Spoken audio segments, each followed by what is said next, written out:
Você tem um seminário onde você intitula Lutando pela Igreja. Quando se fala igreja hoje, principalmente na sociedade brasileira, as pessoas ficam um pouco confusas da grande, digamos assim, Babel que se tornou o mundo evangélico, e não só o mundo evangélico, você vê até dentro do catolicismo padres tentando buscar um novo sentido ali dentro do catolicismo, você vê isso acontecendo em geral.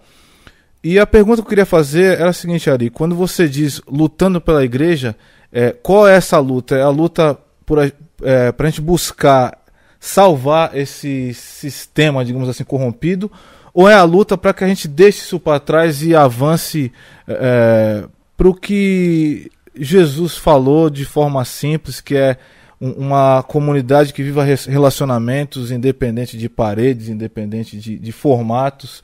O que você coloca assim, sobre isso? Bom, primeiro, você tem razão, a questão religiosa é uma questão séria e é uma questão central. As pessoas pensam que não, mas é. Inclusive havia um historiador chamado Arnold Toynbee que dizia que o que movia a história, na verdade, eram as religiões.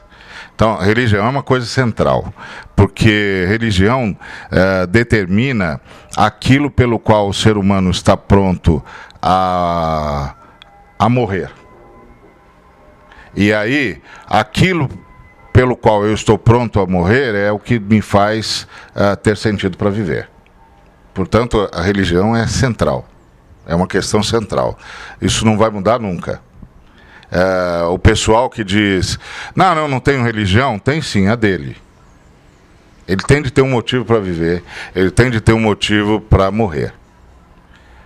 Então, se ele não tem um motivo que oriente a existência dele, ele é um sujeito nihilista perdido no universo e é o tipo do cara que você tem de vigiar, principalmente se ele subir num prédio alto, entendeu? Porque ele vai fazer besteira, ele não tem razão para viver, não tem motivo para viver, não acredita em nada.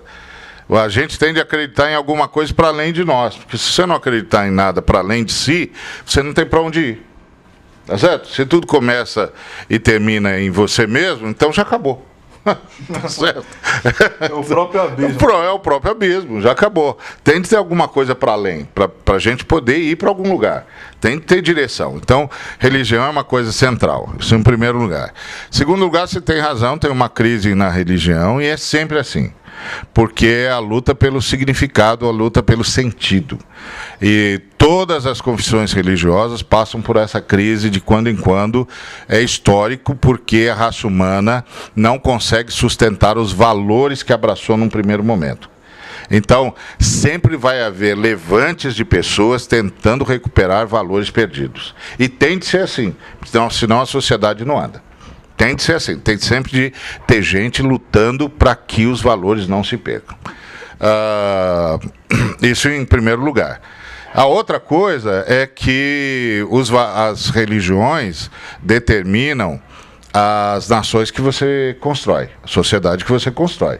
Então, por exemplo, uma sociedade como a cristã, onde a religião cristã, a fé cristã é majoritária, você tem um estado de liberdade muito maior, de consciência de direitos, as mulheres têm consciência dos seus direitos, as crianças têm os seus direitos considerados, regidos, redigidos, os anciãos têm seus direitos redigidos, considerados. É uma nação de direitos, porque é uma nação cristã. É uma nação que segue os ensinos de Jesus Cristo, que segue os ensinos dos seus apóstolos, e os apóstolos, de cara, construíram uma sociedade baseada no direito. Tanto é que a primeira igreja, quando ajudava o necessitado, ela não ajudava o necessitado baseado na possibilidade do benfeitor. Ela ajudava o necessitado baseado na carência do necessitado. Então era a carência do necessitado que determinava o que a igreja ia fazer em relação a ele. Então não era filantropia, era Estado de Direito.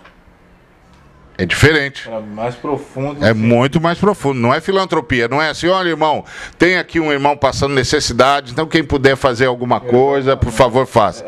Não, era outra coisa. Os apóstolos diziam, irmão, tem aqui um irmão, ele está com necessidade, nós precisamos resolver o problema. Então, como é que nós vamos resolver o problema? Porque o problema dele é o nosso problema. Então, era um Estado, era uma sociedade de direitos. Portanto, a fé cristã vai construir uma nação de direitos. Tá certo? Agora, se você vai para outras confissões, você vai perceber, basicamente, qual é o processo que aquela nação tem em relação ao direito. Então, por exemplo, se você tem uma religião onde Deus é despótico, autoritário, tirano, senhor absoluto, que não aceita nenhuma contestação sob hipótese alguma, você vai ter nações e estados cada vez mais totalitários. Tá certo?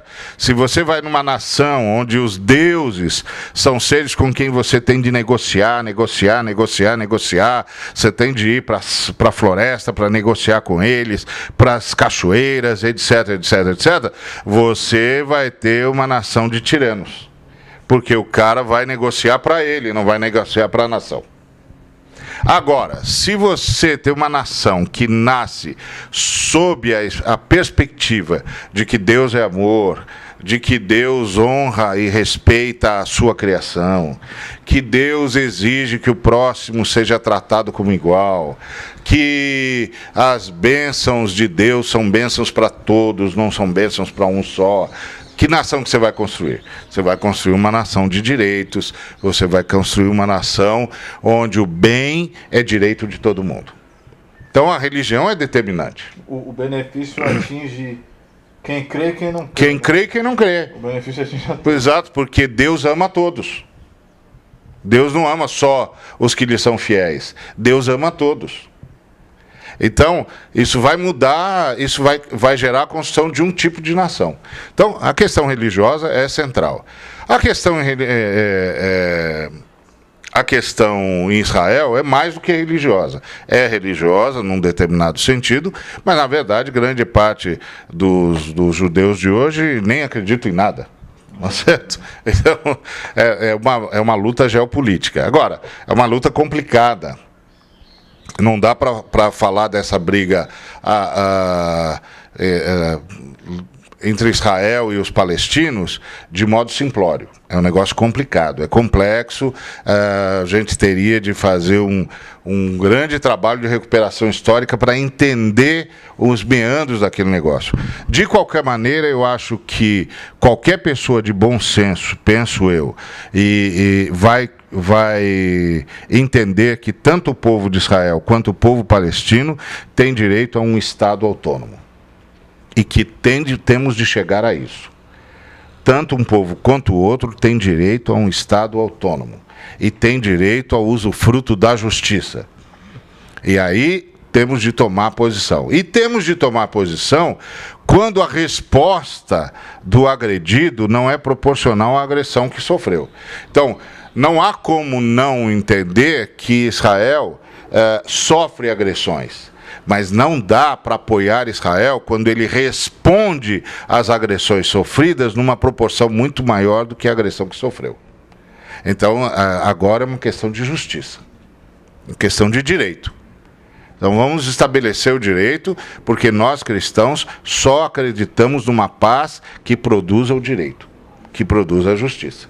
Então essas são questões assim. Agora, quando eu estou trabalhando, eu e outros colegas, porque eu sou apenas um dos que estamos trabalhando nessa questão de lutando pela igreja, no que é que nós estamos pensando?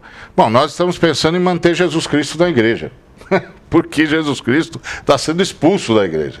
Esse é o fato. Entendeu? Aliás, o Novo Testamento começa com Deus sendo expulso do templo, porque João Batista no deserto dizia: eu sou a voz daquele que clama no deserto. Ele não disse eu sou a voz que clama no deserto. Ele disse eu sou a voz daquele que clama no deserto. Então quem é que estava clamando no deserto? Deus. Deus tinha sido expulso do templo. Deus foi marginalizado. E o Novo Testamento termina com Deus sendo com Jesus sendo expulso da igreja. Porque na última carta de Jesus à igreja, que é a carta à igreja em Laodiceia, ele diz: eu estou à porta. Eis que estou à porta e bato. Está do lado de fora. O que Jesus está fazendo do lado de fora da igreja? Jesus está tentando entrar. E não consegue. Então, esse trabalho do Lutando pela Igreja é para a gente não expulsar Jesus. Porque nós estamos expulsando Jesus. Primeiro, nós estamos transformando a igreja num verdadeiro shopping.